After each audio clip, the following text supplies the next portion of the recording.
Every year, 1 million people commit suicide.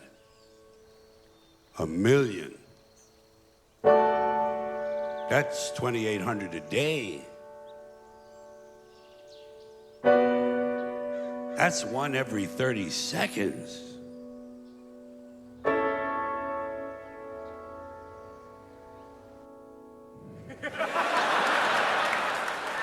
There goes another guy.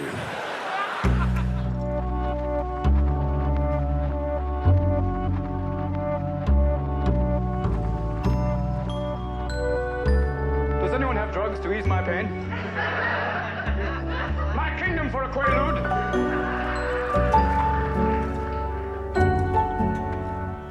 Do you know how hard it is to get a doctor to write you a prescription for a pill you don't need? It's not hard. I love my parents so much. I lost my dad. I didn't lose him. I mean, I know where he's at right now. I've never really thought of myself as depressed as much as paralyzed by hope. That's what your 30s is all about. How can I turn this shit around? I'm a horrible person. Help me, Tony Robbins, help me. Hi. It was like, Yeah, I think we should all just come and sit down and shoot the shit. What did they say you'd be doing today? Just hang out with other comedians and talk about mental health. I thought that we were gonna be healed by Neil Patrick Harris. And then it like culminates in a beauty pageant, right? Yeah. Why is everybody so cute on this show, myself included? Camera set. All right, here we go. Ready? All right, looking right at me. Can we also make it clear this is my living room and I'm lending it to all the comedians to be interviewed in? All right, you guys are rolling on everything? Okay. Great. Why, please?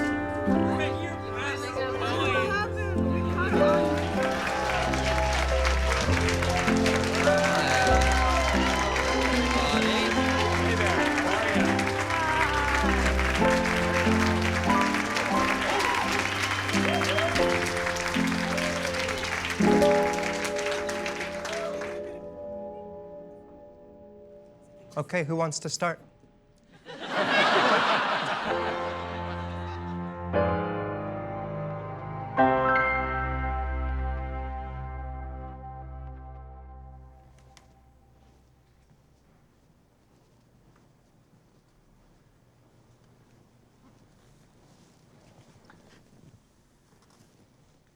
All right.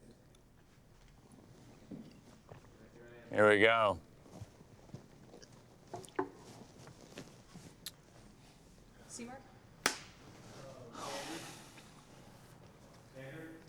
Mark. I've done 5 solo autobiographical shows, and my director, he and I always talk about how it's crucial that the show is not therapy. If it becomes therapy, it loses the point, because in therapy, you're essentially putting on your therapist your problems, your challenges, your issues, with the hope that you're working through them. And with a show, you're giving the audience something. It's actually, in some ways, the opposite, or certainly not the same thing at all. Ideally, you're providing something to the audience and not putting it on them. So who here has struggled with mental health in their lives? Yes. Oh, wow. Oh, wow. I was assuming everyone was going to raise their hand. The audience is like, we're fine. You're either very healthy or lying. Welcome, everybody. What we are doing here today is not a comedy show, although the people that we have invited up make their living doing stand-up comedy. The 6 people who are here have been able to use the things that have happened to them in their lives in effective ways, and I think what I wanted to do was have sort of a group therapy discussion. To be clear, I am not a therapist. I was going to ask, yeah. I am not a stand-up comic. I am wildly unclear as to why I am doing this, moderating. I think I'm affable. Yeah, we got chosen as the mentally ill comedians to be in this, yeah. So it's really a high... Out of thousands of people. I know. They chose us from all around the world. They chose us. There's a lot of comedians. We stuck out. What is it about standing in front of an audience, even before you get to the personal stuff? What is it about you that needs you to do that? Oh, I don't know, but sometimes I hope I'll eventually answer this question, but I'm gonna start here. In kindergarten, announcing to the class during show and tell that I could... Here was the thing that was going on in show and tell when I was 5. The kids were lying.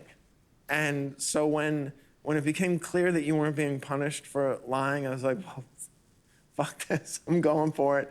And I said, I can speak French. I couldn't really speak French. I could just do a French accent because I had seen Inspector Clouseau in the Pink Panther movies.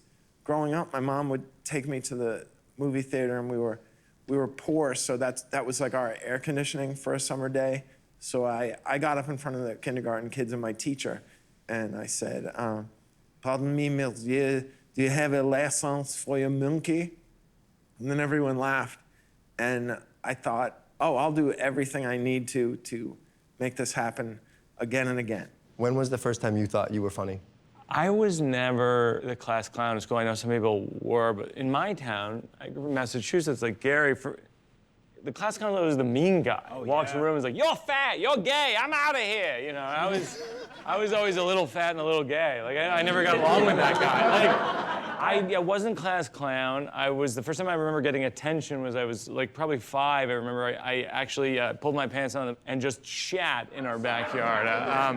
So it was physical comedy first, or? So that was, you know, that was the height of my sophistication. No, that was prop comedy. Prop comedy. When I was a girl, I liked my insides, but I didn't like my outsides. I knew I was like sweet and funny and nice and charming, but I didn't like how I looked. I didn't like that I didn't think I was cool. It felt like I was auditioning, like life was one big audition and everybody was judging me. Yeah, that's who I was when I was younger. I couldn't take a joke. I was the worst. Like, all my family were funny when they'd be roasting each other, and I'd be crying, like, don't say mean things. And everyone was like, you need to get a tough skin, you're 8, you need to, like, you need to grow up. We are the Hugheses, we are a funny family, we make jokes, this is what we do. And I'm like, no, you're teasing me. And then, like, something transitioned in me, and I said to my dad, like, Dad, I think I'm ready. And he was like, listen, now, if it's good, like, it better be good if you're bringing it to the table. And I was like, I'm bringing a joke to the table. And I made a joke up when I was 8. What was it? So I was like, what do you call a Rasta man that wears glasses? Rastafari. And they all went... And I was in. I told my joke and I was funny from then. I didn't cry when people teased me anymore. I was in. I was in. But I also like that they were very angry about the comedy. Yeah, because they were like, why can't you take a joke? We're a funny family. Yes. We are the funny Hugheses. I envy y'all with like, oh, my family is so funny. It's like, I come from a family of like non-laughers. They're not interested in anything. My grandma doesn't listen to any music. She doesn't listen to TV, nothing. It's just silence in the home, that she just cooks and eats. And so it's just like, I really need this, is what I'm saying. Yeah, I don't know if anything my family does is a typical family dynamic. You know, in Japan, it was taboo to even be from a family, you know, where it's broken, they call it, right? Like, so, like, I was the only kid I was the only kid in my class, usually, with divorced parents. How did you develop your sense of humor if that was your upbringing? It was from, like, watching TV. I learned English from Scooby-Doo. And so, like, you know, so... Zoinks! Yeah. Yeah.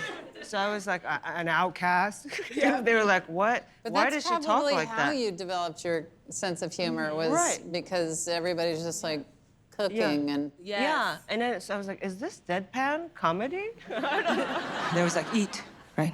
Eat, please, eat. Right.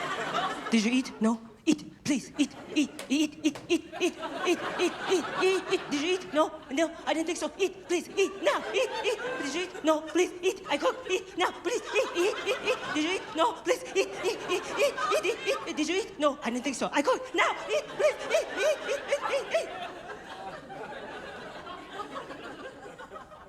And then the next time they see you, they call you fat.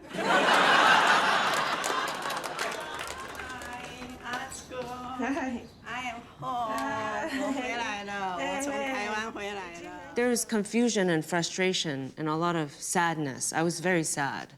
So I was always projecting, well, my grandma's so sad, you know? My grandma had to raise 3 kids on her own. Her husband was murdered when she was 30, you know? And then her daughter has mental illness and epilepsy and doesn't leave the house. So she still takes care of my mom, her daughter, at 89 years old, you know? My grandma raised me, you know, so I didn't really hang out with people my age growing up.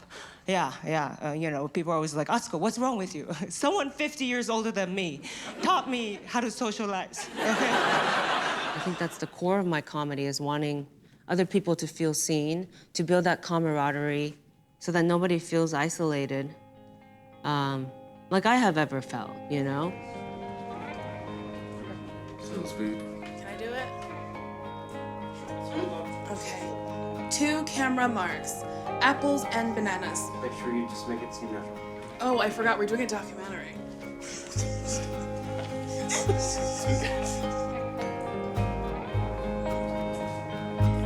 That was very natural.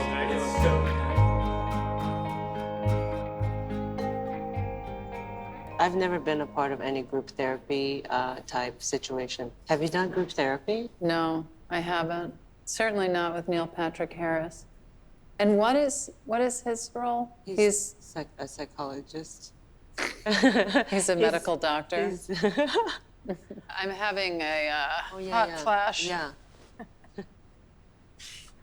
I didn't move to Los Angeles to become a comedian. I didn't move to be in the entertainment.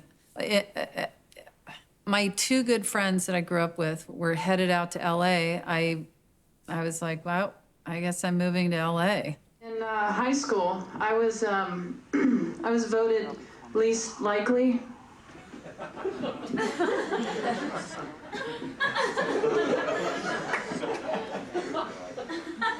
I've been running with it ever since.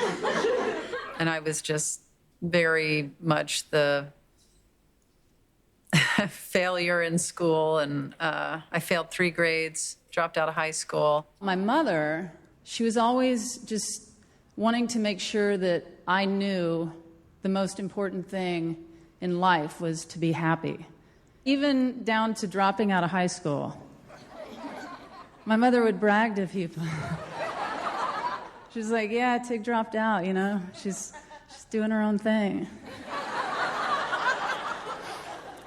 And my own thing, I had nothing going on. Like, when I was performing in dingy, smoky bars in the Dakotas, she still thought I was doing cool things.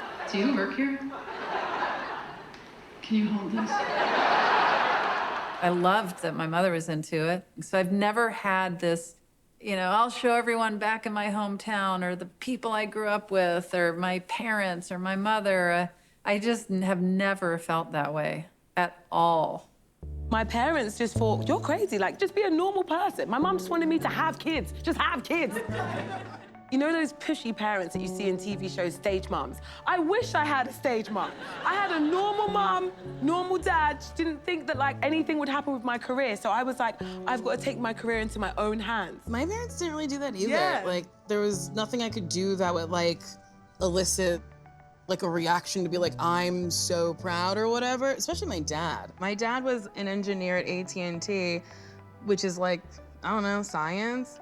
When I decided that I wanted to act, he was like, what the fuck is wrong with you? Who's single except for daddy over here? You're single. What are you looking for? A confident dude. That's it? Girl, come on. A job? You're diagnosed with ADHD. Was that recent? This was 29 or 30. I had a friend who was like, hey, you need therapy. And I was like, that's pretty rude. But it turns out she was right. And I had an assessment, and she let me talk uninterrupted for like 10 minutes, and she was like, it's bad. It's Yeah. Things were happening that I don't know if I could Google. I don't know if I could put it into words what was going on in my brain. I just felt like I was lazy and crazy. Once I got that diagnosis, I was like, oh, oh my God, I'm not an idiot. My most magical moment on stage was my Netflix special.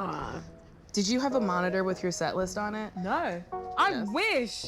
Oh my God, no. Little helpful. I love that for you. But I was looking to make sure I was on track, and it was stop. Costumes needs to see you. And I was yeah, and stop. Costume. And I said it out loud, and I went, oh, I think they're trying to tell me to stop. I often seem very unhinged when I'm performing, but I think that's just who I am in life. That's who you are, babes. My current therapist, sometimes she's like, hey, can we just hold some space that you will lose your keys twice a week? Can we that's just a thing that's gonna happen. And yeah, it's frustrating, but you always find them and you always get to where you're going eventually. Yeah, I think bombing gets easier. I mean, I don't like it. No, I hate it. Bombing in England, I'm fine with. Bombing in America makes me feel sick. When I bomb in America, I'm I've let down Richard Pryor, all the people that have performed on this stage. There's so much more history to it. I remember the first time, it's do you know how many big names have performed here, and you get your opportunity to perform here, and you do that, you idiot. I find influences super important. Did you have any? I'm here with some of my influences. Yeah. Which is what's so cool about comedy. For the most part, we've been in the trenches together. Right. So there's camaraderie. Yeah, I watched Gary and Tig and Mike when I was a young comedian. My first set ever, I was trying to sound like Tig. People were like, is she? So Tig is more deadpan and takes time. But We also dress differently. Of course, A little bit. We dress differently, and we're just different people. We are. We are. So that's that. There's that Nobody too. ever mistakes us. The first time I probably intersected with Richard Lewis, I was probably 6 or 7. He was a really good-looking guy with long hair, and he was cool. He dressed in all black. Thank you. I'm thrilled to be here. And he was just really honest about how miserable he was and how anxious and nervous, and also how full of self-loathing. And even a week ago, I'm in bed. This woman, I was so looking forward to this sexually, and well, I'm screwed up. She says, don't you want to have an orgasm? And I said, what's in it for me? So how did you know that was going to be you when you were older? Why did you resonate with this old, miserable man? I remember thinking, oh, there's a spot for somebody like me who's quirky, funny, and miserable. My dad loved comedy. He loved Richard Pryor. And he would laugh at Richard Pryor, and I didn't know what Richard Pryor was saying, but I'd know when to laugh, so I could laugh at the same time as my dad. So I'd just be like, I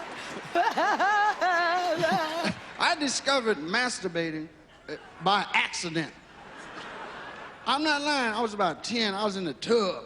And that's when you used to have to hold your dick with 2 fingers. I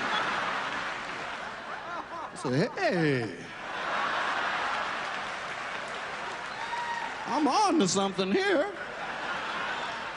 I bet Dad don't know about this. I think we're all a little bit influenced by Richard Pryor. He's in some ways the godfather of a type of autobiographical storytelling and comedy, opening himself up to the audience and saying, here's my flaws, here's my problems. Let me tell you about my drug problem. Let me tell you about the time I lit myself on fire and it nearly killed me. Now listen to me. All the people you ever heard of freebasing, have you ever heard of anybody blowing up? Why me? 10 million motherfuckers freebase, I gotta blow up. There's something about that, and seeing someone like him, who's such a tremendous performer, open himself wide open and be funny about it all at the same time. It's just inspiring. 7 years ago, I started walking in my sleep. I was living with my girlfriend at the time, and I started having a recurring dream that there was a hovering insect-like jackal in our bedroom. And I would see this hovering jackal, and I would jump on our bed, and I would strike a karate pose. And I would say, Abby, that was my girlfriend, there's a jackal in the room. Well, around this time, I remember thinking, well, this seems dangerous. Maybe I should see a doctor. And then I thought, maybe I'll eat dinner. and I went with dinner for years. I have a serious sleepwalking disorder that got so bad that I actually jumped through a second-story window sleepwalking in Walla Walla, Washington at a motel called La Quinta Inn. There are two important details. One, I was on the second floor. Two, the window was closed. It was January, so I jumped through a window like the Hulk. But my epiphany as a comedian was that when I started talking about that on stage, I thought that it would be very dramatic. And actually, it was very funny, and people were laughing, not because they also jumped through a window, but because something extraordinary in their life that made them feel anxiety or made them feel alienated from other people. If comedy is impersonal, if it's entirely outside of yourself, you run the risk of losing the humanity of what live performance has the potential for. There's a human connection in that moment between the performer and the audience. And that's unbelievable. When I go to a show and there's a single performer on stage connecting with 1,000 people all at the same time. Oh, great, there's stairs. I think my grandfather calling me fat every Thanksgiving is what's keeping him alive. And we're all feeling a thing and we're all laughing at a thing. That's magical. That joke came from pain. And it's transcendent. I grew up in the 70s and 80s, and I'm, as a sensitive boy, not a very accommodating time for sensitive boys. And so someone asked me for advice, and I say, like, hey, maybe you should tell that story. It's a personal story. It's twofold. One is I'm saying the audience would enjoy that, so they could have that kind of magical connection. But also, like, it's good for you, too. Like, it's a more deep human connection with your own material and what you're sharing.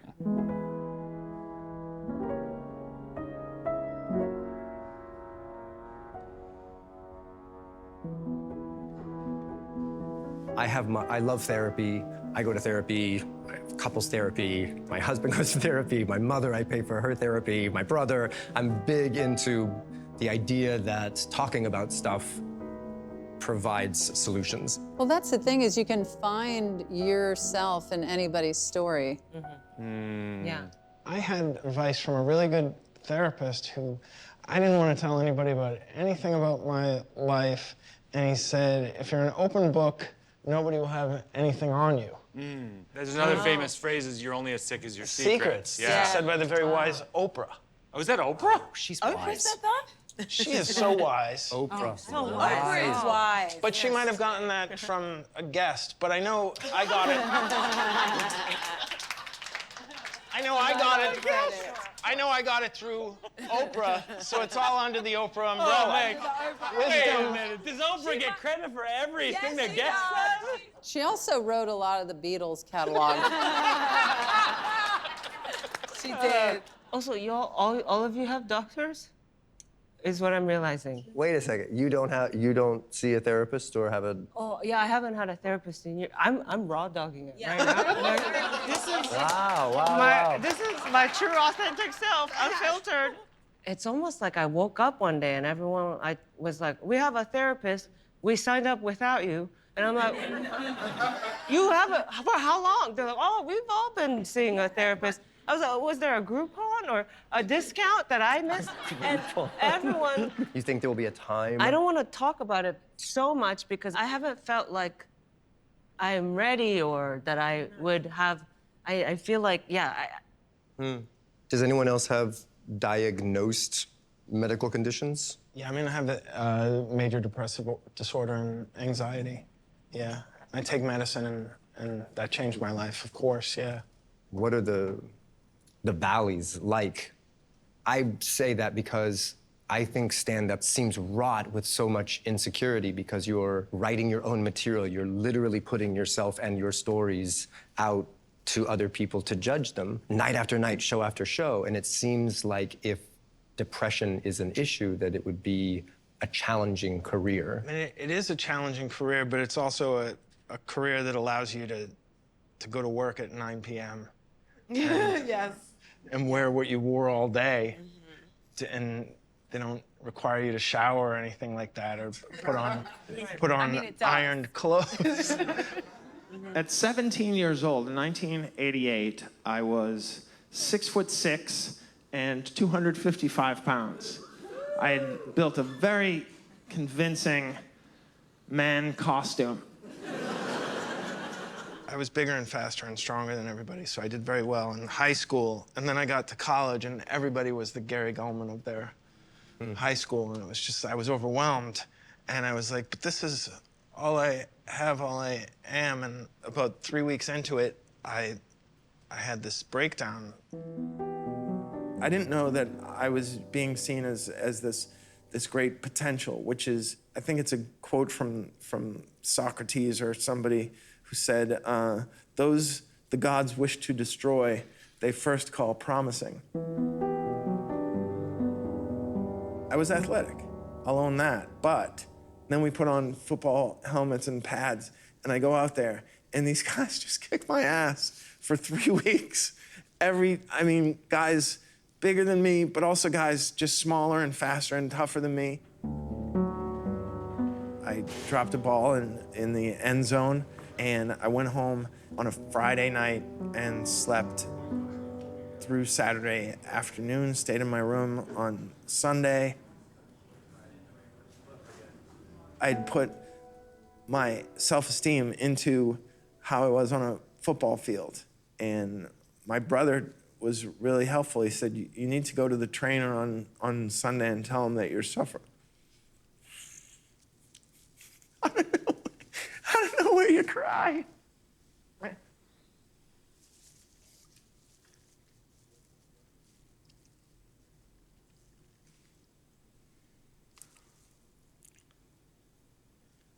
My older brother told me, tell the trainer that you have depression. My brother diagnosed me. I didn't really understand what it was, what the symptoms were. I just thought I was very weak. And I went to the trainer, I went to a therapist, got diagnosed, and suddenly this thing I'd felt since I was 7 had a name, and that was helpful.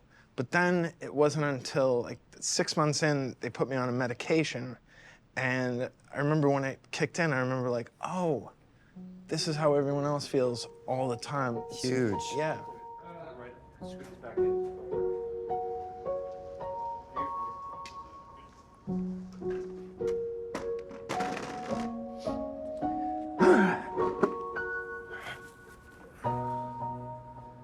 How are you feeling about all the feeling? So I do feel a little scatterbrained. Really? I forgot to take my medicine today. There's been a couple times where I have very much zoned out and not been here, but then I kind of have to ground myself a little bit and be like, someone's talking. Yeah. My relationship with stand-up it's very up and down. Right now, I'm in a phase where I don't want to tour, I do want to tour, I don't want to tour, I do want to tour, I don't want to write, I do want to write. I've had a lot of moments where I didn't want to do it, and I had weeks where I was like, oh yeah, I quit comedy, I don't do comedy anymore. But here's the thing, I used to think I need jokes, and I need 45 minutes, and I need an hour, and I think about how daunting it must be to have this, I can't concentrate and I can't concentrate to sit down to write the hour. There's a book called Bird by Bird about writing. It was advice that the author's father had given his child. Mm-hmm. He said, well, how am I going to do this big report about all the birds of North America? And he said, bird by bird, which is right. Is exactly and then what it how do is. you write jokes? One sentence at a time. Me personally, I look at all the birds in the sky and I go, oh my God, how on earth am I gonna do all of this? But if I just keep in my brain, just one bird at a time. You like parrots, start with a parrot. And then you can move on to a flamingo. Yeah. But make sure you get to that parrot first. Do some easy ones up front. Yeah, that's just like a nice thing to be like, Nicole, one bird at a time. Yeah, the author is Anne Lamott. Anne Lamott. Lamott. I'll never. L-A-M-O-T-T. Lamont? Lamott. Am I not saying it good? Yeah, because there's no N in Lamott. like Mott's Lamott. applesauce. Mott? Or Mott Street or Mott Haven. if you live in the neighborhood that I live in, which is called Mott Haven. I can't believe you had so many examples I of really- Mott of Mott, just in your yeah. pocket. Yeah, I collect.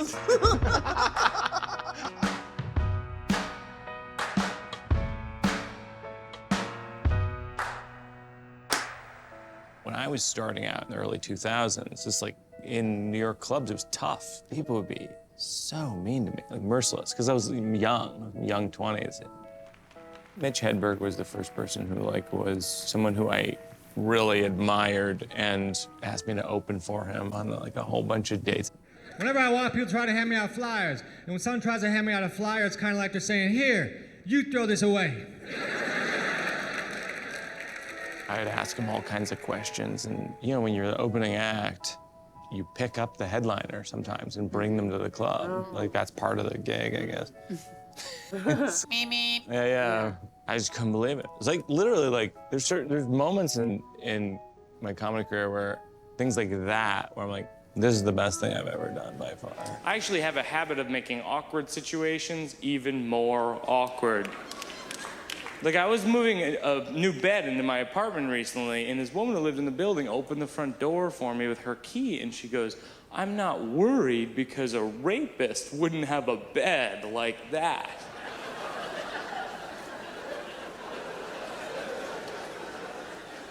Now, what I should have said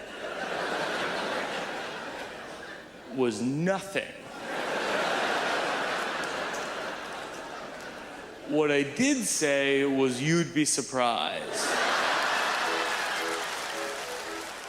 And then we went, I was like, do you guys want to go bowling? There was a bowling alley. I had my own bowling shoes. Oh boy. Yeah, I know. Hey, now's a good time to announce that I am a nerd. We go bowling, and I'm nervous because it's my hero, Mitch Hedberg, and I'm bowling all kinds of zeros and gutter balls and I'm sure ones. he cared. Well, at the end of it, he says to me, thought when you asked us to go bowling that you would be good at bowling. I'll give you a fact about Mitch. Time magazine once dubbed Mitch the next Seinfeld. Was this our friend who had the drug problem? Well, I got the drugs under control now. Do you? Yeah. You had to take them responsibly? Yeah, just for the creative side of it. With Mitch's drug stuff, I was in the dark to some degree. Like most people, I wouldn't witness it, wouldn't be out in the open. Were you aware that it was happening? I would hear stories about it. Uh-huh. I used to do drugs. I still do, but I used to too. Yeah, I mean, I saw Mitch about a week before he died at Caroline's. I like to drink before the show. I have a couple drinks before I go on stage. Every time people applaud, I'm always going, no, hold on. He asked me to come up and do a guest set, and afterwards we went to a bar, and people, fans of his were coming up to him and offering him drugs, handing him drugs. And it was the first time I was like, fuck, this is bad. Yeah. This is bad. My manager's cool. He gets concerned. He says, Mitch, don't use liquor as a crutch. I can't use liquor as a crutch because a crutch helps me walk.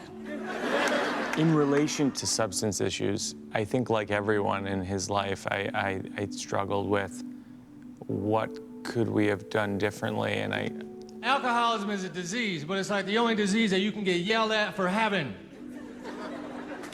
I gotta get off this damn stage. I wish it was just a trap door that would open up and I'd fall in it. You are done. And I'd land on a couch and have a drink. I've lost a handful of comedian friends over the years, Mitch Hedberg and Greg Giraldo and others, and the pain of it doesn't go away. There's no answer in it. I remember at Mitch's memorial, it was with Mitch's mom and Dave Attell outside together. It was really sweet. Dave Attell, I think, one of the great comedians of all time. And Dave said a thing that, in some ways it's sort of silly, but in some ways there's a lot of truth to it, is he goes just we'll always have the records. And I love that. Yeah. We'll always have the records, because it's true. I still listen to Hedberg records. Oh, yeah. Yeah. The makeup artists in England are insane. Oh no. When I was at the BBC, the makeup artist that they had for me, she'd never done makeup for black people before. And she panicked. She didn't realize I would be black. And she didn't have any black makeup, so she put cocoa powder on my face. What? Literally. Like the actual Like Ovaltine? Yes, on my face. Like you can drink it. And she tricked me because I could smell it. And I was like, it smells really chocolatey. And she was like, oh, it's called cocoa. She put me in blackface. It was just ridiculous. So yes. London, what on earth are you doing? I was doing children's television to pay the bills, and because I wanted to be on TV, and that was the only like form of television that would accept me. Oh, the toilet. Toilet water more like. God, you smell like a bog brush. Kids TV in Britain's so diverse, and that's where it stops. And then like normal television is just old white men and hot young white women, or just hot young white men. I was told I wasn't conventionally attractive, so I didn't see myself as attractive. So I just was like, you're an ugly black girl trying to make jokes in Britain, and they keep telling you no. And I watched a lot of my white male friends become famous. Like one by one, they'd start comedy one year, then the next year they'd be on TV. And I just saw it happen. And all of a sudden, you just get depressed. And so after every show, it felt like a rejection. It would make me die inside. And I'll go in the comments and read the comments because I'm looking for people to call me ugly or annoying or not funny. But every negative thing that anyone's ever said about me, I've already thought it about myself. People had problems with my hair. They didn't know what the fuck it was. Now everybody look like me. Ha ha. Like watching American TV and just seeing people like Whoopi Goldberg and people like Brandy and Tia and Tamara from Sister Sister and Moesha and all these black girls that are all American, I said to myself, that's where I need to be. Once I get to America, they'll see. Because blackness in Britain was American blackness. The music we listen to, American. Our heroes, Oprah, American. Beyonce, American. Whoopi Goldberg, American. So as a black British girl that's trying to make her mark in anything, I had to look to America as guidance to get me there. I tell you what, I just turned 31. I know I don't look it. Right? Just turned 31. I'm very attractive. It's not a joke, it's more factual. I'm rich as fuck, guys, seriously. When I eat McDonald's in Beverly Hills, okay? I'm rich as fuck. Like in Britain, a lot of the female comics there, God bless them, they would like just stand still, keep the microphone on the stand, and then just like put their hair back behind their ears and speak like this, and then maybe an anal joke, and then that's it. This whole tone, like that. And I watched that, and I was like, I don't like that. That's not me. So I was like, what do I want to do? And I would like take the mic off the stand, kick it down. All I know is that if I was a mute that worked in 7-Eleven, I'd be married by now. It's true. It's true. And I ain't even been proposed to. There's bitches in Kentucky with no teeth that have been proposed to. What the fuck is wrong with me? I'm in your face, I'm loud. And then essentially that just became how I enjoyed stand-up and how I wanted to perform and show the world who I was. So is the version of you that you're presenting when you're doing stand-up armor? Like a character version of you? Not, Yes. I don't mean that in a disrespectful way. No, it is, 100%. My stand-up version of me is basically just an ultimate bad bitch. And so, I don't know, when I'm on stage, my energy and my stand-up rhythm, like Tig was talking about, is gunfire. It's like, gah, gah, gah, gah, gah. Like, I literally won't give you enough time to laugh. You're laughing, choke on those, here's some more jokes, So, like, when I watch comics like Tig and AXA and they're on stage and they're, like, drinking the water. Like, I've never done that before. Like, I literally do not stop. I'll stop for the applause breaks, obviously, and just, Is that to potentially overcome an insecurity yeah, or a probably. I shyness? probably am like, I'm not good enough to stop. So I gotta keep going. I should try your style. Yeah, try it. Yes. Go on, Tig. I would be like, oh, God. Oh, jeez, my spinal fusion. Yeah. Rat-a-tat-tat. Yes. Everyone's dead. Anal jokes. Ain't no, I Coming at you with my anal jokes. I think my style changed over the years. When I first began, it was very kind of one-liner, quick joke. I notice more and more women are getting fake boobs. Meanwhile, I still haven't even gotten real ones yet. Then it became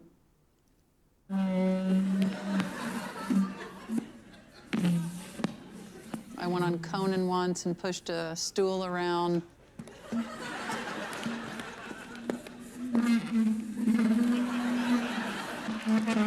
Made everybody uncomfortable, but I feel like maybe some of you aren't into it.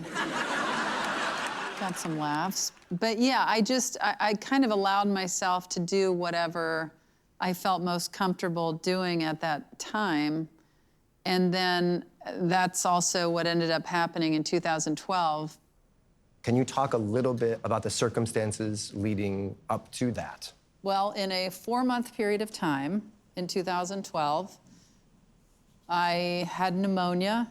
Then I contracted this very deadly disease, C. diff, the intestinal disease. Then my mother tripped, hit her head, and died. My girlfriend and I split up, and then I was diagnosed with invasive cancer. And yeah, I didn't have depression. I had deep, deep sadness, deep, deep fear, deep, deep sadness, deep, deep fear. I had this show booked at the venue Largo in Los Angeles. And I remember I called to say, hey, I don't think I can do this. I'm really struggling emotionally and physically. And I remember the owner saying, let's just keep it on the books and just see how you feel when we get to that date. And I thought, this guy, I don't think he heard me. My mother died and I have cancer, and my girlfriend, you know, and, but he was like, yeah, just if you don't want to do it, you can cancel it the second before you're gonna walk on stage. And I thought, okay. And as it got closer to the show date, I found myself making jokes about these different things that I hadn't been able to find humor in. I allowed myself to go with what was happening, and that was that it didn't make sense to do anything other than to share what was actually going on in my life. Good evening, hello. I have cancer, how are you?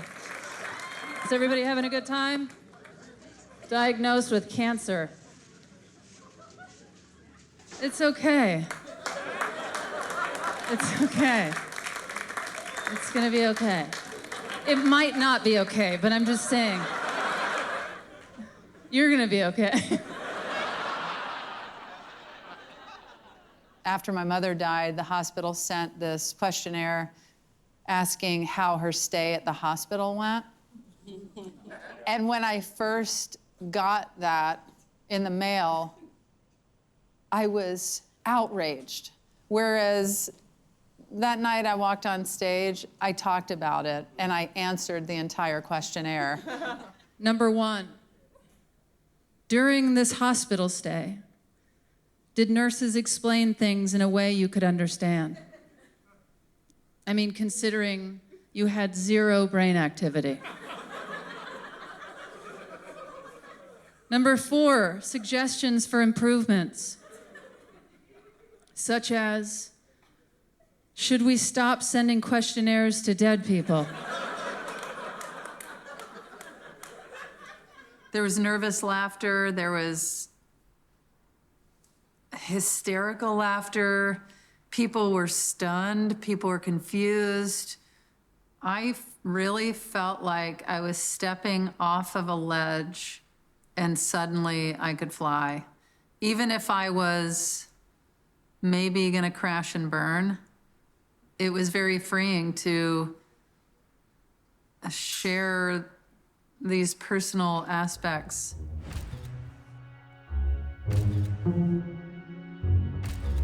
What if I just transitioned right now into silly just jokes right now? No, I want to hear more bad news. No.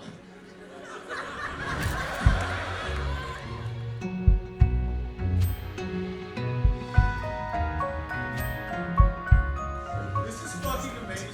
Oh.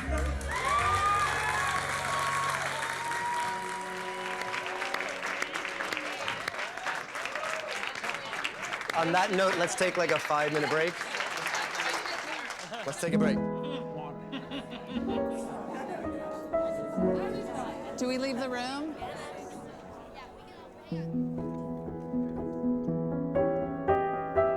I find LA the hardest city to live in because LA.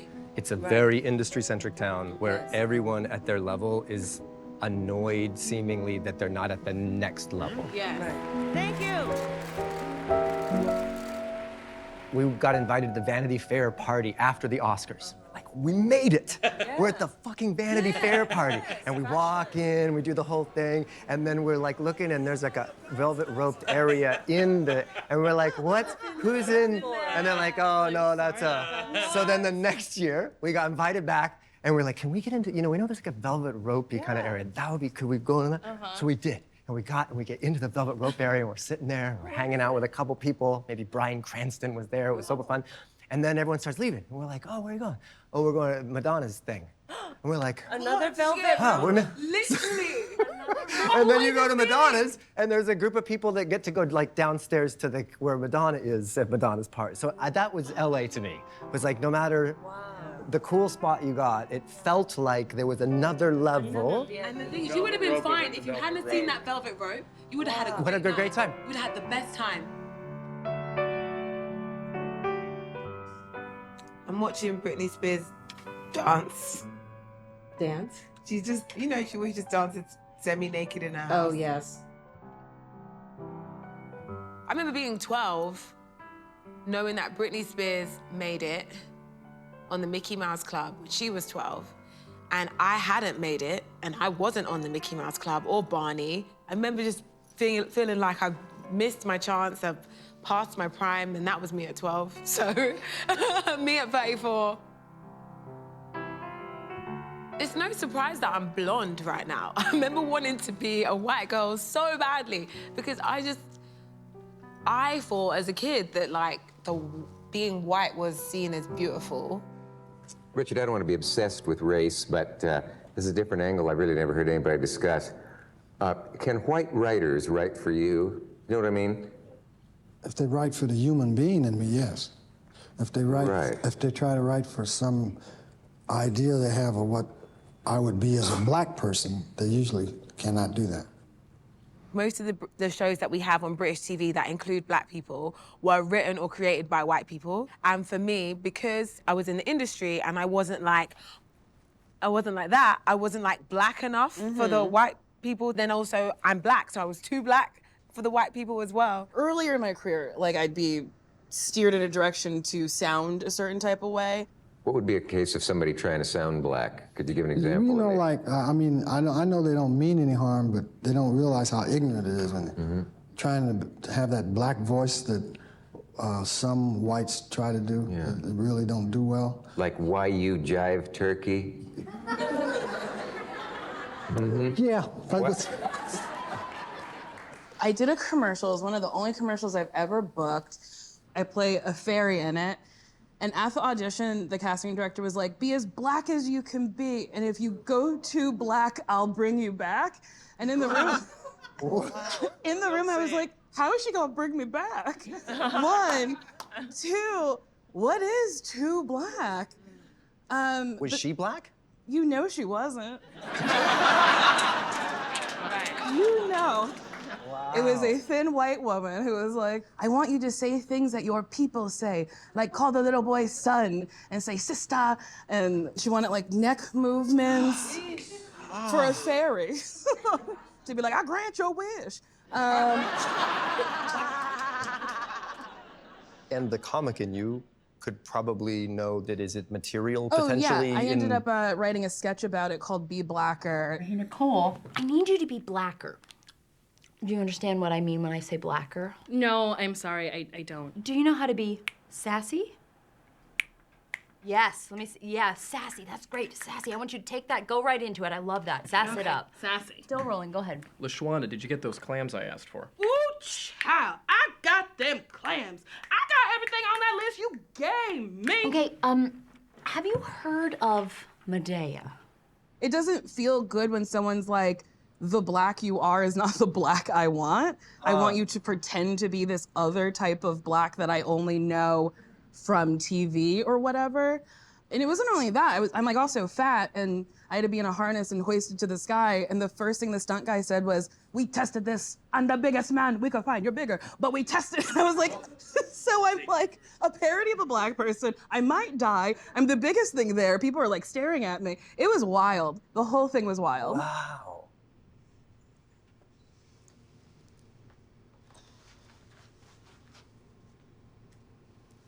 You're told as a kid, oh, she's fat. And you're told that fat is a bad word.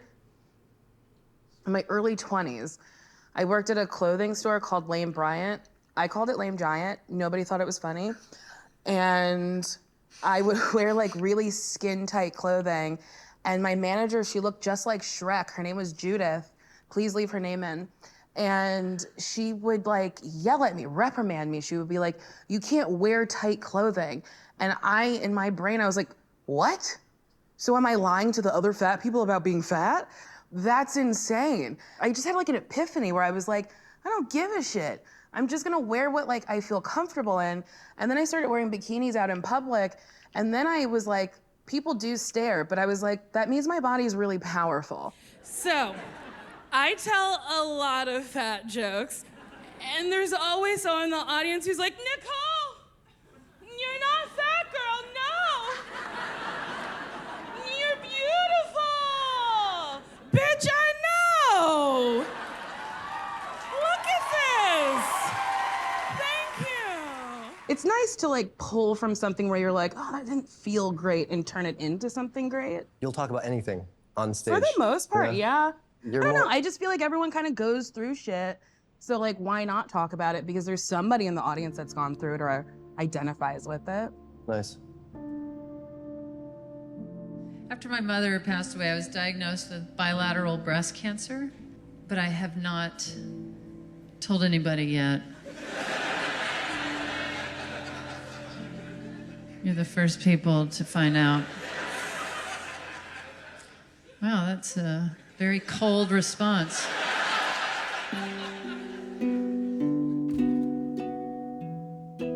After all of the attention I got, it confused me because everybody was saying that I found my voice and that I am a dark truth teller.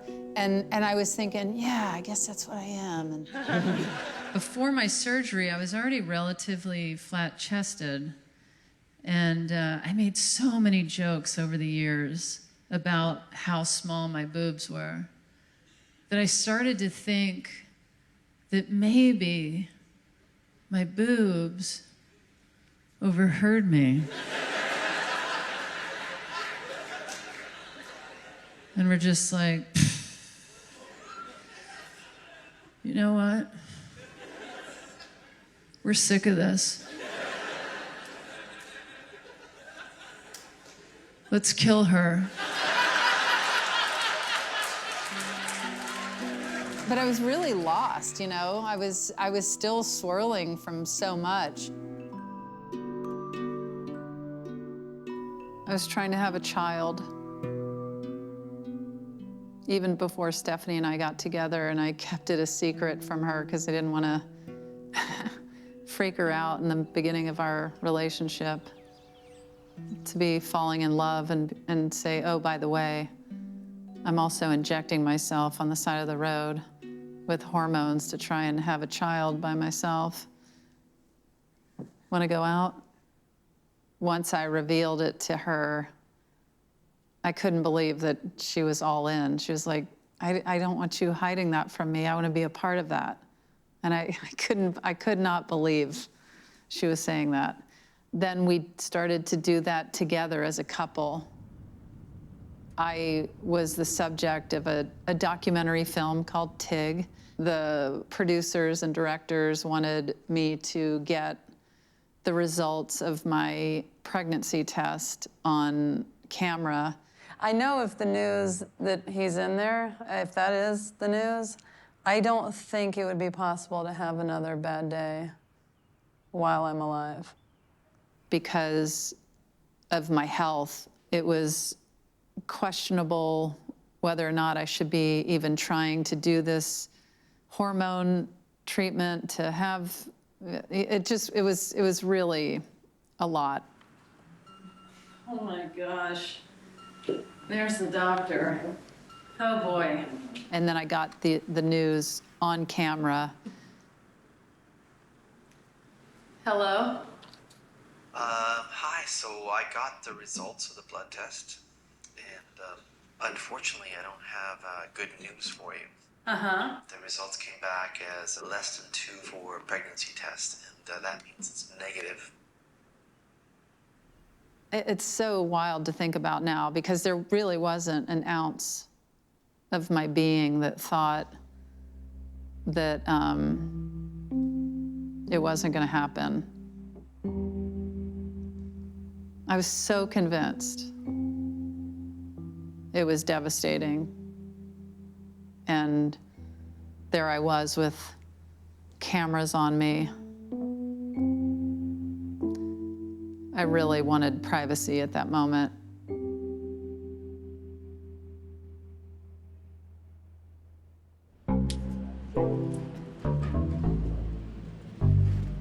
Yeah, or copy that. I have massive imposter syndrome with a lot of Do you know any of things. these guys? No. No? I think I've met Gary before, but like decades before. So that's as much as I know anyone here. Gary and I have funny history because when we first met, I was in Los Angeles for a few days. You and I did a show together on Sunset Strip at some bar, and then he was like, "Here's my number, let's hang out." And then you ghosted me for about 5 years. That is funny. Why did you ghost him? I thought you I'll were tell going you why I to say you ghosted snubbed him. him. When I wasn't on stage, I was frequently standing on a windowsill. Like, I've never been more depressed. I was on the 12th floor and I remember looking out. The thing that saved me was like, I know I'm gonna regret it halfway down. Yeah. Oh, wow. But I would stand up there. Would there be anyone that could take you off that ledge at that point, or would it just have to be you? It was just me, yeah. I mean, I always thought somebody would call with some nice thing or something like that, but it was calling. was calling it. Me. I was calling. I called the ledge. I even called the landline that was attached to the ledge. Oh. Yes. You kidding me? Were you paying rent or were you just standing out on a ledge? No, it was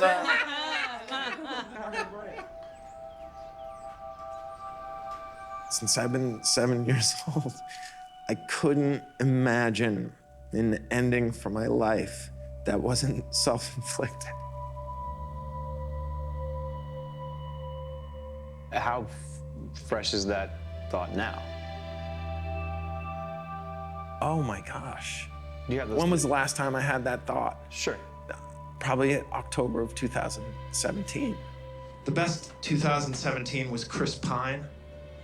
He was Captain Kirk in Star Trek and the love interest in Wonder Woman. Let's compare it to my 2017. Psych ward. I would have 3 to 6 month periods of depression. I remember as early as 7 years old, just about every year through 46. And then at 46, I had one that lasted for 2.5 years. And it had never been that deep. It had never lasted that long. It was just, my wife said, I thought you were dying. I was like catatonic on the couch all day long, and I couldn't take shows.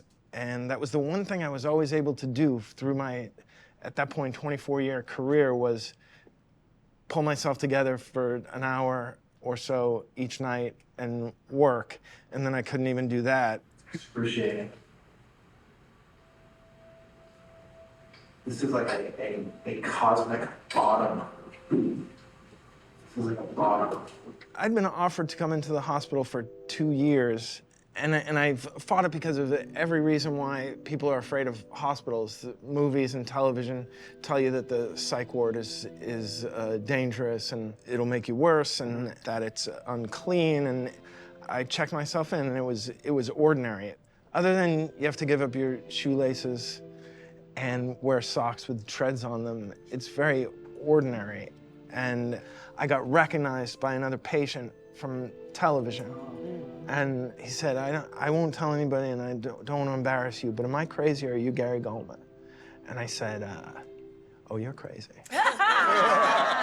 But I'm only taking that from the context.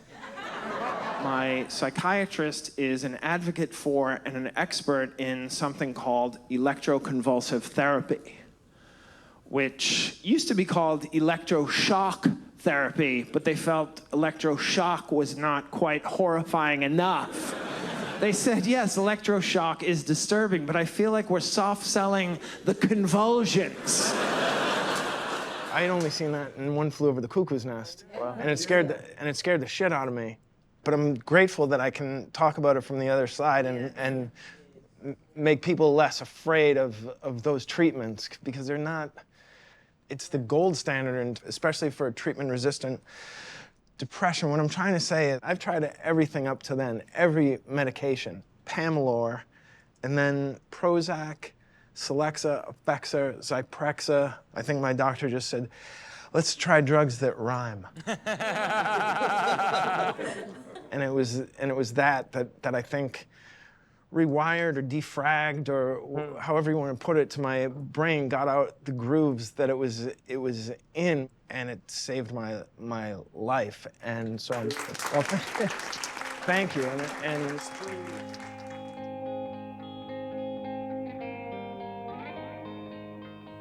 after ECT, I made a decision to move back to the town that I grew up in, to convalesce. And I wound up moving into the same house I grew up in. And coincidence of coincidences, my mother still lived there.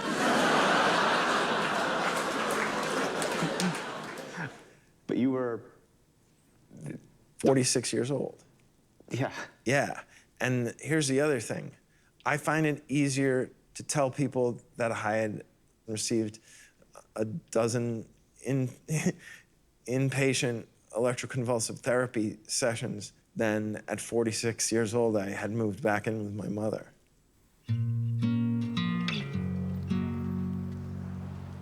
I got better and started doing stand-up, and it got me to do this thing which is very therapeutic, which is get out of the house and be around people.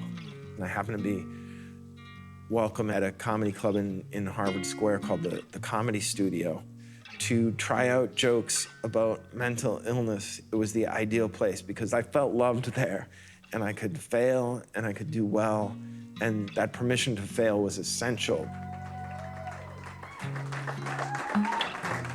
Thank you. Thanks so much. I've been diagnosed depressed for over 30 years, and it went from sneaking into my therapist's office to telling anyone with an HBO subscription in 30 years. Those are great strides. It's huge. There has never been a better time to be mentally ill. My husband's mom also has schizophrenia. And some people think that's how we started dating. Yeah, no, yeah, which, can you imagine that being your only criteria for finding a partner? Like, how would that work, right? Just yourmomtoo.com, you know?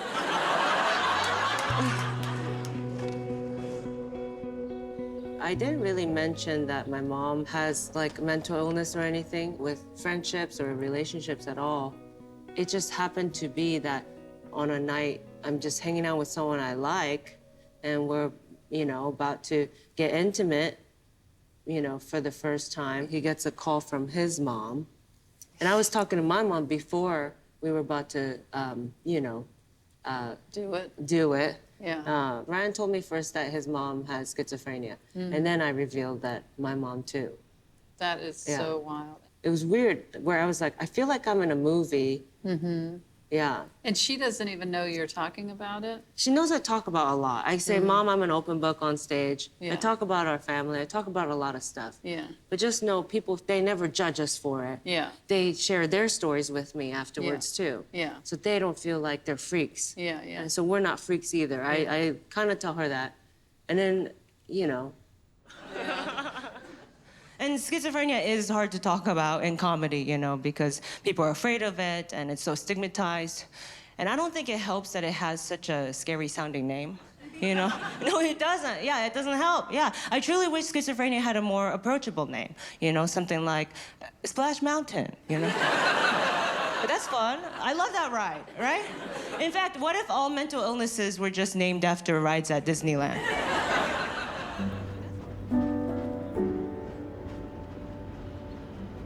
I would watch a lot of Disney movies, and Disney movies don't have great examples of moms. They're usually not there. You know, Little Mermaid doesn't have a mom. Belle from Beauty and the Beast doesn't have a mom. Cinderella doesn't have a mom. Pocahontas doesn't have a mom. She has a grandma, but she's a tree, you know? So I just thought moms were maybe like my mom.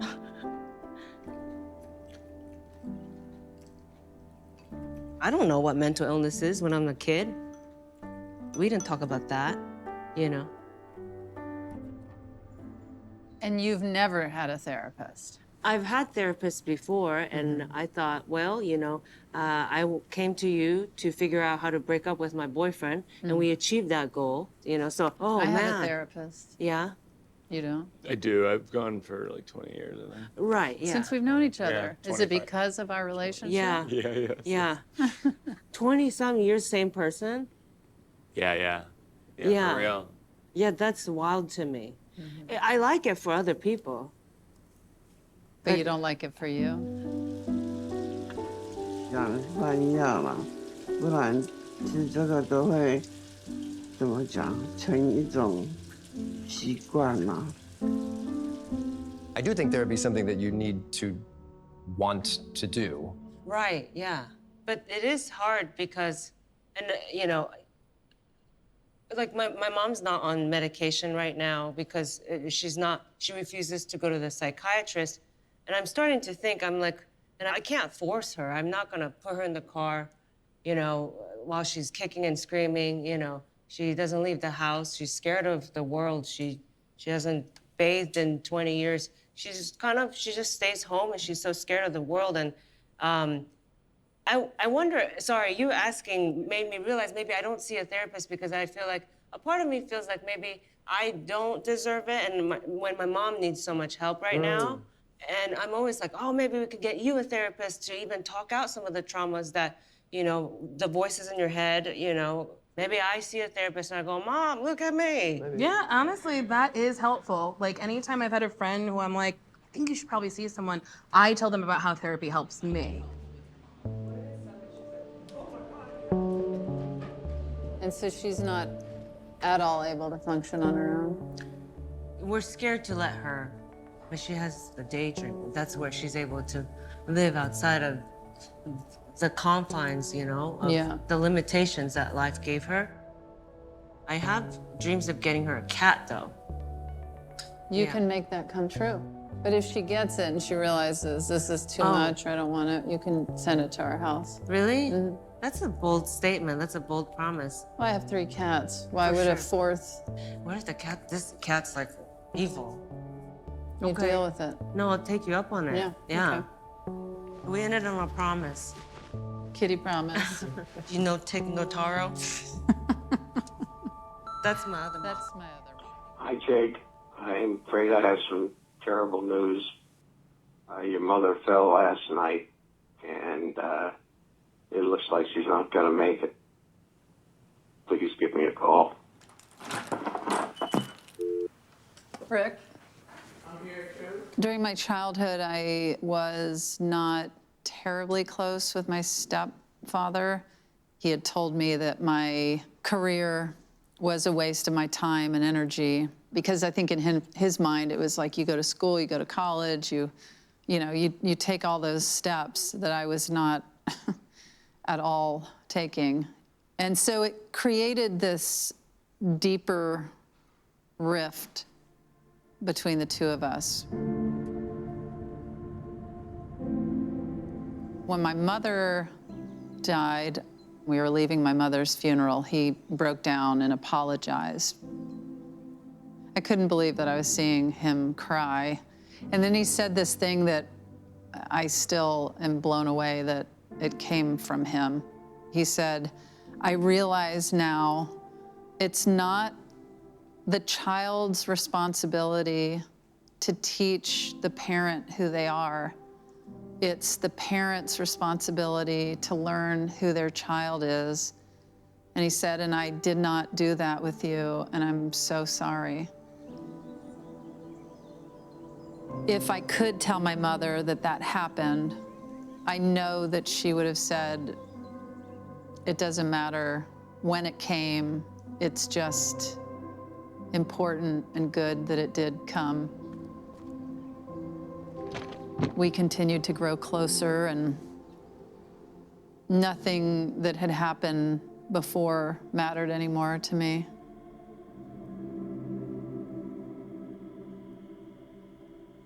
And then, yeah, March 28th of 2022, Rick contracted C. diff, the disease that had nearly killed me 10 years before. And then 10 years to the day after taking my mother off life support, I was taking him off of life support.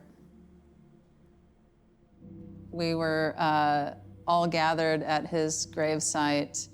There was the green astroturf, you know, over the grave, and my brother got up and he fell into my stepfather's grave. No. Oh, wow.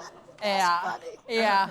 And into the yeah. 6-foot hole? Yeah, he fell in. They had forgotten to put plywood under the green. Oh my God. He was like, but because there was the green astroturf, it like slowly, he was going, wow. And I was sitting there thinking, this must happen all the time. And then a second later, I was like, no, this doesn't happen all the time. And then I was like, oh, I have a new show to write. I love it when people can make jokes like that, because it just makes you feel, oh yeah, we're all in this together, and there's funny things about this and sad things about this, and we're all just going through it. A funeral audience is really amped Ready for to laughter. laugh. My dad's funeral, I murdered. I murdered at my dad's too. And then the rabbi tried to do time after me. Oh no. You were like, no, Rabbi. Couldn't follow me. Yes. Couldn't follow me. I said, Rabbi, you don't go on after the headliner. The show is over. My mom died when I was 16, and then my dad died when I was 21.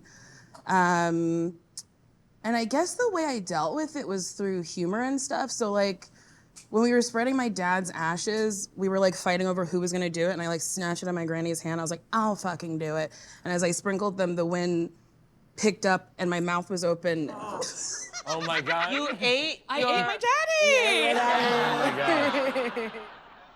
I was never really close with my dad, but like we shared some like really fun times before he died. He had sent me an email and was like, they're looking for a new lottery person to like call the numbers. And he's like, you should do that. That's a camera. That's a thing you could do on camera. And I was like, oh my God. He didn't call them auditions, but he'd be like, are you going to the tryouts? And I'd be like, yeah, Dad, I'm trying to do the tryouts. And I told him about improv, and I was like, will you come to the city and watch me? And my dad hated the city. And he was like, I will come. And I was like, oh my God, that's amazing. And then he died. The further I get from that, I'm like, well, at least I had that. At least I had like a year or two where he was like a cheerleader and asking me about stuff. So I guess I just feel really lucky that I had those years with him.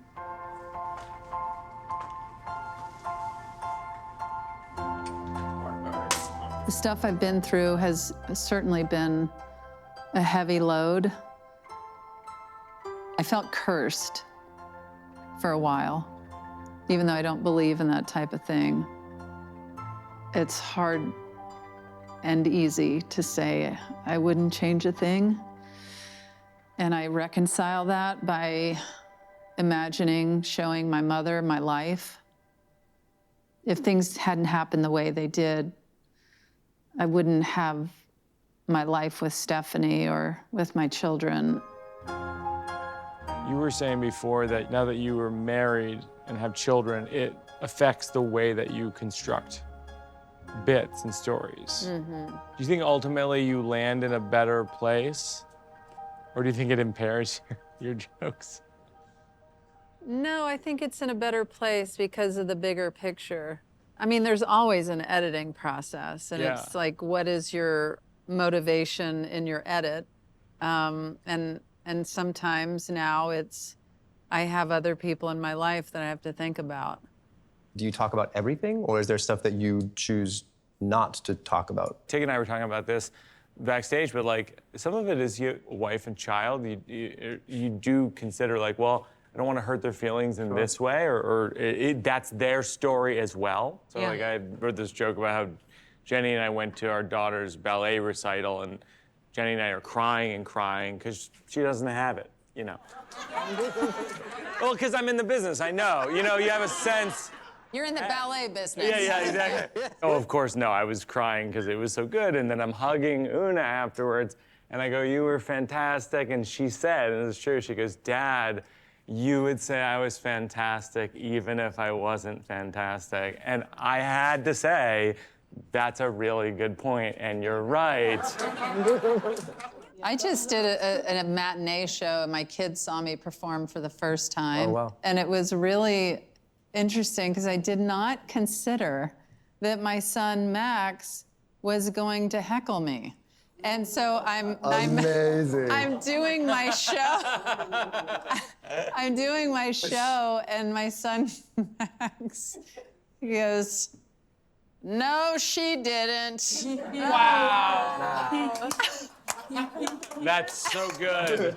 Oh, that's And incredible. I was like, what? I was like, yeah. And he goes, "That's not true." Oh, wow. Amazing. When I met Stephanie, she said that her big dream was to live to be 100. And I thought, well, that's insane. I always thought I'll probably kick it somewhere in the 60s, 70s, and I've had a good run. But she said, no, I want, I want us to die together. And I was like, I'm 15 years older than you, so that means I'd have to live to be 115. And she said, you can do it. I think it's most important to figure out what your North Star is, what's driving you to do the thing, whether it's stand up or living to be 115. You have to have that thing, otherwise none of the other elements are gonna fall into place. And that's what drew me to changing my diet, meditation, prioritizing my sleep, all of those things. But I think it's so crucial. I had appeared multiple times on every single late night TV show. Everybody, April 13th is what we're I had a lovely girlfriend who's now my wife. I had from the outside what you would say, this guy. I remember my friends, when I opened up to them, telling them how depressed I was, they would say, I thought you had everything together. I kept thinking that. My first Tonight Show, then I'll feel like a Yeah, then you feel like comedian. you I made can tell it. people, no, second Tonight Show, third Tonight Show, Nope. first Letterman, second Letterman, No. It's good to have ambition, but I think gratitude, Yeah. I have to check myself. No, Yeah. it's so true. I mean, gratitude, it's an antidote to compare and despair. Oh, yeah. It's like, yeah, I don't have that, but I have this. But I have this. Yeah, it's crazy. We are so lucky. I'm Yeah. so grateful right now. Yeah. I'm happy that I'm me. I'm happy you were you. Yeah, I'm happy we're here. me too. Let's leave everyone here with how to stay hopeful. How do we maintain our sanity? I write in my journal all the time because I find that if you write down sort of what you're saddest about or angriest about, you can start to see your own life as a story. And sometimes you can zoom out and encourage the main character to make better decisions. My first therapy session, she was like, what's your goal? And I was like, to fix me. And she was like, well, I can't fix you. You're not broken. I'm going to give you tools in order for you to adjust your life to you. So like, I lose my keys almost every day. So now my keys are 5 pounds. Like there's like 100 keys on them. Being kinder to yourself. Yeah. And I forgive myself a lot. Self-acceptance Yes. is enormous. I see how I feel now as a remission, or I'm in recovery, to use an AA term, and I do all these things to maintain exercising, eating right, sleeping, my medicine, my therapist. Just dancing, $22 dance class, living my best life, and there's people there from all ages. One of the women's like 70, one of the girls there's like 18, and we have the best time. And I always feel, even if I haven't got the routine down or I forget the choreo, I always leave feeling so much better that I went. That or get yourself a mental health designer handbag. I do that. I got myself a mental health Chanel bag. It helps. Yeah, exactly. Handbags. Mental health, yes. It's so hard for me to say that other people should find help because I don't seek it myself. Yeah, in no way am I perfect or there with looking out for my mental health needs. Yeah. In fact, I'm just starting to figure it out. One thing that was really helpful was a quote from Mark Twain. Me.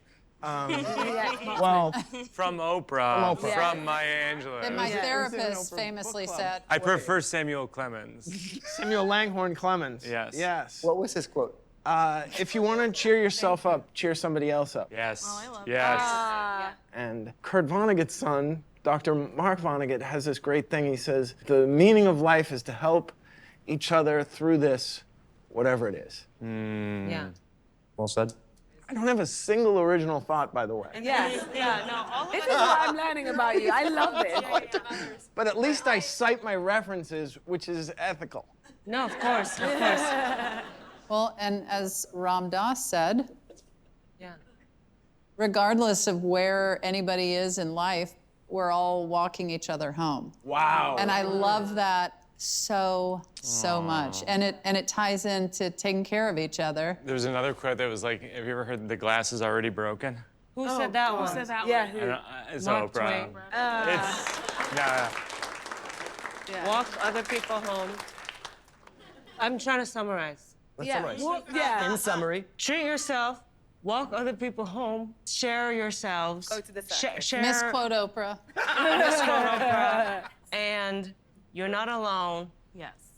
Did I do good? Yes, you did. That's perfect. Thank you guys for being here. Thank you, Neil. Okatsko, Nicole Byer, Tig Notaro, London Pierce, Gary Goldman, Mike Reviglia, and I'm Neil Patrick Harris. Good night!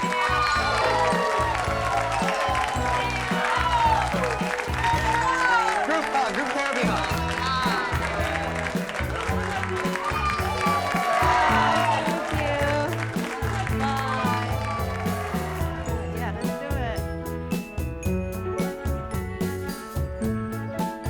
I have very little wisdom. All I would say is, whatever you're feeling, you're most likely not alone.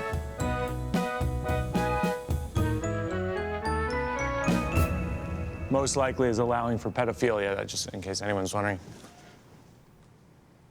I don't want people to feel carte blanche, like, yeah, fuck it, everybody's feeling this. I want people to feel some sense of shame if they're evil.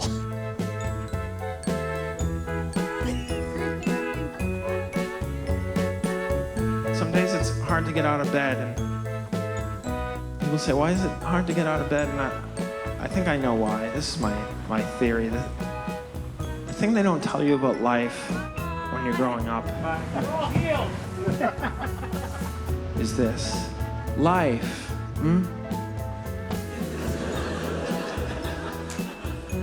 it's every single day.